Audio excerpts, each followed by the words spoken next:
Okay.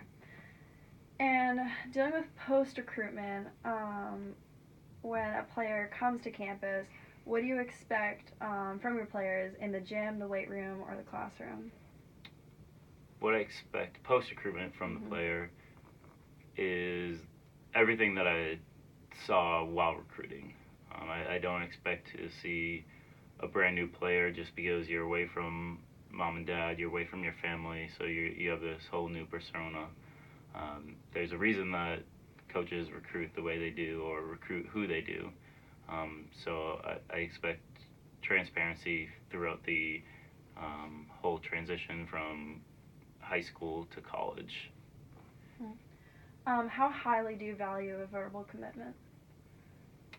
I think it's your word. So I mean, yes, I understand life, and there's some things that whether it's family issues or personal issues that may lead you away from your commitment, but it's your word. So I take everyone on it, and it's not only your word; it's your club coaches, it's your club director, it's any relationship that a coach has made with you and your family members. Obviously, it's more than just you play as a player yourself.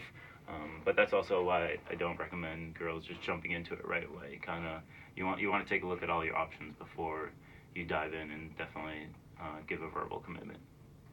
And is there any specific personality or character you look for in an athlete? Any specific?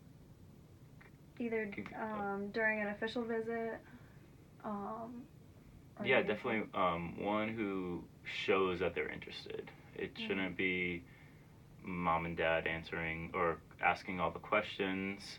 Uh, you want to make sure that the school that you choose is a perfect fit for you. I like to say it's a two-way street. So it is, obviously if you're going on a visit and the coach has been talking to you, they're already reaching out their hand. So you need to make sure that you're reaching out to them as well, because that's the only way that the relationship will work for you 4 years. You want to make sure that you're eager to learn about the school, eager to learn about the program, and just don't let everything go to your parents, because they won't be here on a daily basis. Shouldn't be here, at least. And then, how do you connect new players with the current team? Do you do any like team bonding that you really like, or anything else?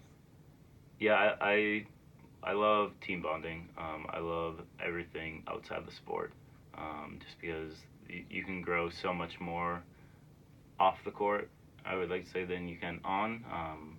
Just because you understand people's uh, personalities, you understand what gets them going, what doesn't get them going, and how to really talk to one another before you're able to bring the sport into it.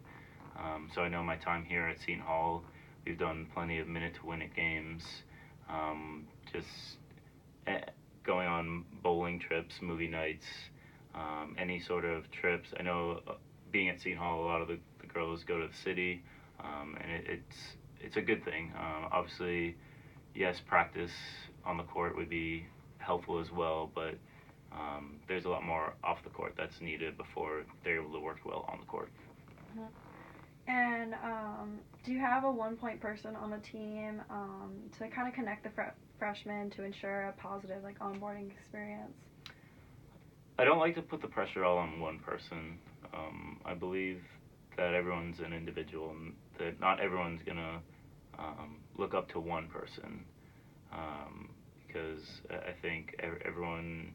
I'm not a fan of forced friendships, and yes, you can have forced teammates, but that doesn't mean that they have to be your go-to. There can definitely be a captain, and often there's more than one captain, because sometimes one of them is better than the other, maybe at delegating duties, but then one may be able to control the whole emotional, mental side of it. So it's nice to have options as far as who you can relate to. Same thing as coaching. You know that there's coaches that you don't approach with certain or certain topics, and others you may feel more comfortable with. So I believe that as far as like an underclassman upperclassman relationship, it's nice to have choices. And what kind of mindset should a freshman have coming in, remembering that everybody is an all-star from where they came from and this new experience? I hope that every freshman has the mindset of a sponge and they're just soaking up things left and right. Yes, obviously, remember what you have, remember everything that you've learned, but don't think that that's the only way. Like we've said, you're in a gym now full of those top athletes, and there is at least one thing that you can learn from everybody else in the gym. So you can't just shut everybody off right away. You need to be able to soak up the new knowledge, and then you're able to add that to your game. That was really good.